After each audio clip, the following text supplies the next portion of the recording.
दिलदार पाकिस्तान की पॉडकास्ट में शहजादी का प्यार भरा आदाब सिलसिला शुरू किया है हमने, जिसमें हम देख रहे हैं कि पीटीआई के पिछले तकरीबन 3.5 पौने 4 साल और ख़ास तौर पर इमरान खान के बहैसियत प्राइम मिनिस्टर के बेशुमार इम्तहान और चैलेंजेस जो शायद ही किसी और हुकूमत के हिस्से में आए हों।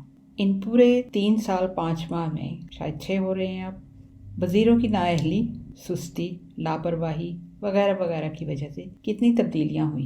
अपोजिशन ने एक और टर्म इमरान खान के साथ जोड़ दी। अपोजिशन इस नई हुकूमत को नातजुर्बाकार तो कहती थी, मगर खुद अपनी तंग नजरी, कीना और बचकानगी को छुपाने की कोशिश भी नहीं की। एक ने बोला और सब कहना शुरू हो गए, इमरान खान बहुत यू टर्न लेता है।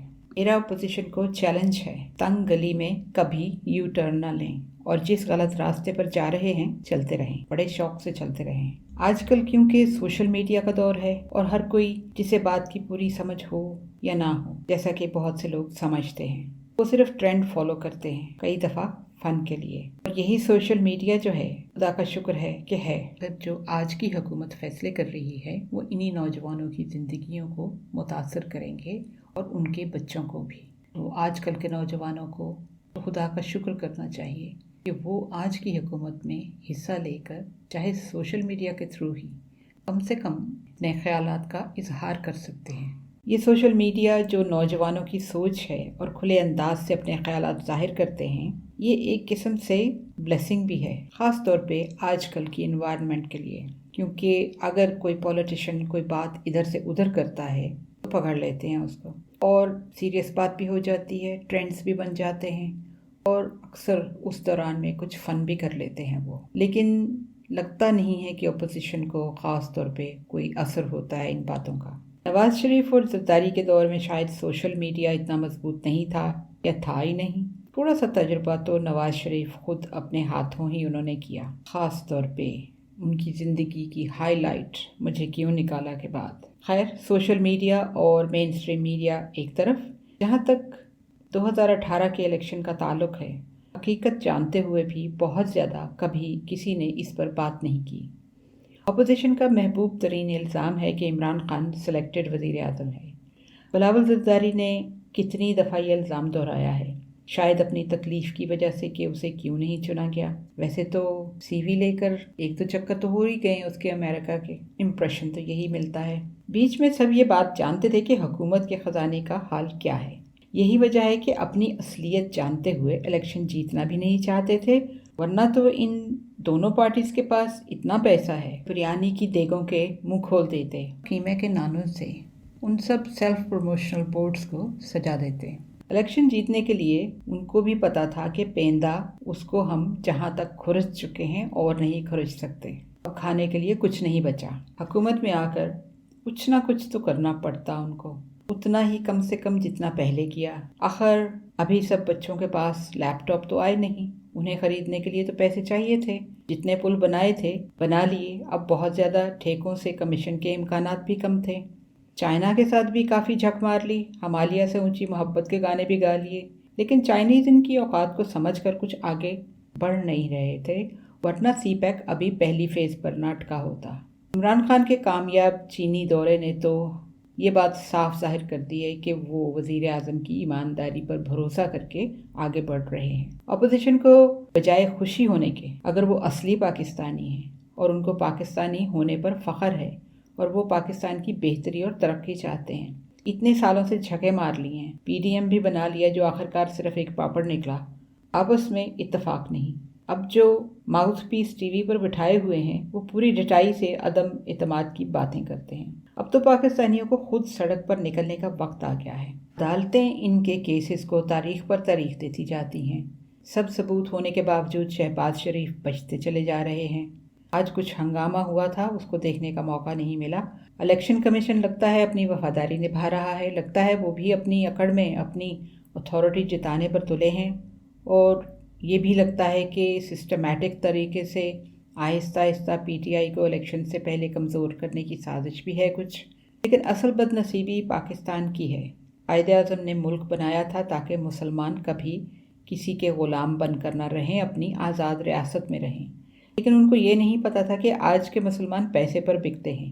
जो सियासतदान पैसे लेकर इधर से उधर सियासी जमातों में शरीक हो जाते हैं ताकि हुकूमत में रहें और पैसे बनाते रहें।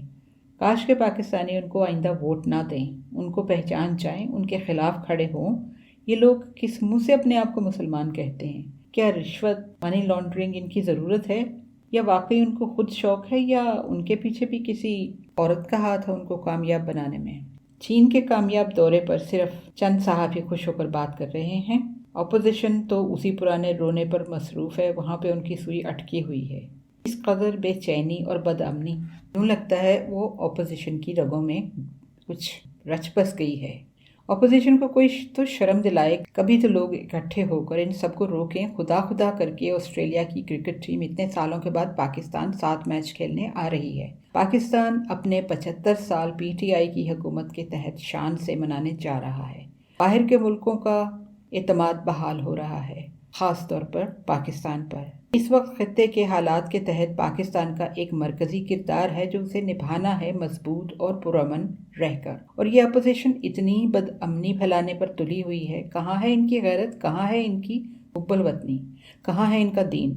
कब करेंगे खुदा का शुक्र कि ये एक आज़ाद मुल्क में रह रहे हैं। बहुत पैसा बना लिया, अब शुक्र करें, शुक्र करना भी सीख लें, वरना नाशुक्रों का अंजाम खुदा ही जानता है। इनको दिन रात इमरान खान का बोझ खाया जाता है। इनकी रातों की नींदें सालों से हराम हैं, क्योंकि इमरान खान की कामयाबी इनका जवाल है। खुदारा क्यों सारे पाकिस्तानी ये समझते हैं कि एक इमरान खान की ही जिम्मेदारी है इन सब बदनीयत लोगों से निपटना?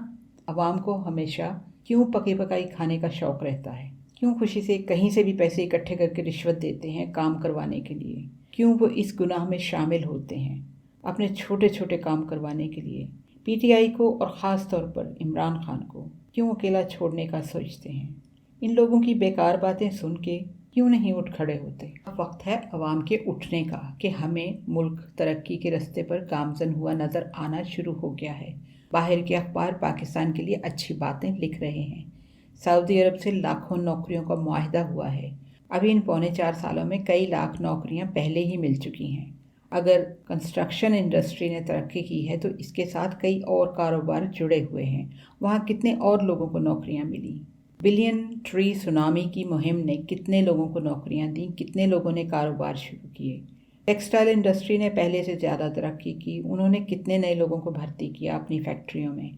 ऐसे लातादाद बिजनेसेस हैं जिनको आप गिनने लगें तो आपको सही अंदाज़ा होगा कि कितनी नई नौकरियां मिली हैं। घर बैठे सेहत कार्ड मिल गया, जहां दिल करे जाकर इलाज करवाओ।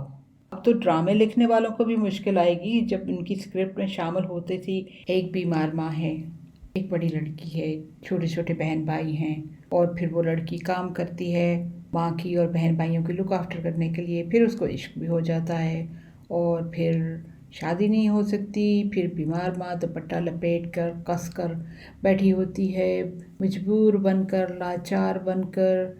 ये बीमार है, बेटी जो है वो बेचारी काम के बोझ तले दबी रहती है और माँ के गम में घुल रही होती है।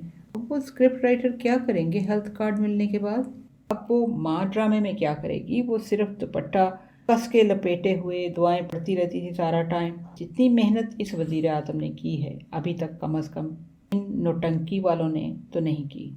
हुकूमत से बाहर होते हैं तो गरीबों के दर्द में मरे जाते हैं। इमरान खान को सियासी, मुआशी, बैरूनी, अंदरूनी हर महाज पर हर एक दिन किसी नए फितने का सामना करना पड़ता है। आप ही बताइए, पाकिस्तान की तारीख में और कौन सा ऐसा वज़ीर आज़म था जिसको रोज़ाना हर एक नई मुसीबत का सामना करना पड़ता था? कौन सा ऐसा वज़ीर आज़म था जो लोगों के साथ ताल्लुक़ रखता था, उनकी फ़ोन कॉल्स सुनता और जवाब देता था? ये बात भी गिनेस बुक ऑफ रिकॉर्ड्स जो है उसमें जानी चाहिए कि वज़ीर आज़म एक दुनिया का वाहिद वज़ीर आज़म है जिसे फ़ोन कॉल्स तो बल्कि अपोजिशन वालों ने भी की हैं। और उसने सिलसिला ये शुरू किया ताकि वो पब्लिक जो उनके कंसर्न हैं, जो उनके सवाल हैं, तो वो कर सकें डायरेक्ट वज़ीर आज़म से।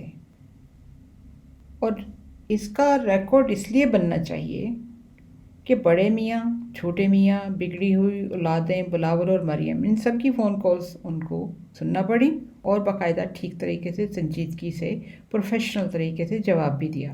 अब खुद ही बताइए और किस मुल्क में ऐसा होता है? اور ان لوگوں کو بھی فون کرتے ہوئے ذرا سی شرم نہیں آتی، اپنا چھوٹا پن دکھائے بغیر رہ نہیں سکتے۔ ایک دفعہ پھر کہنا ضروری ہے پاکستانیوں کو اٹھ کھڑے ہونے کا۔ بہت سے قانونی فیصلے جو آپ کو سمجھ نہیں آئیں گے تو اٹھ کر آواز اٹھائیں۔ اپوزیشن کو ملک سے محبت نہیں ہے، آپ کو سلامتی اور امن کی چاہت ہے، اور آپ کو تو محبت ہے، تو ٹھیک ہے، اٹھ کر آواز اٹھائیں۔ اس سلسلے کو جاری رکھیں گے، ابھی کچھ اور دیر بہت ضروری ہے۔ آج کے لیے اجازت دیجیے۔ ہمارا ای میل ایڈریس ہے dildar pakistan@hotmail.com۔ Until next time, take care, God bless, اللہ حافظ۔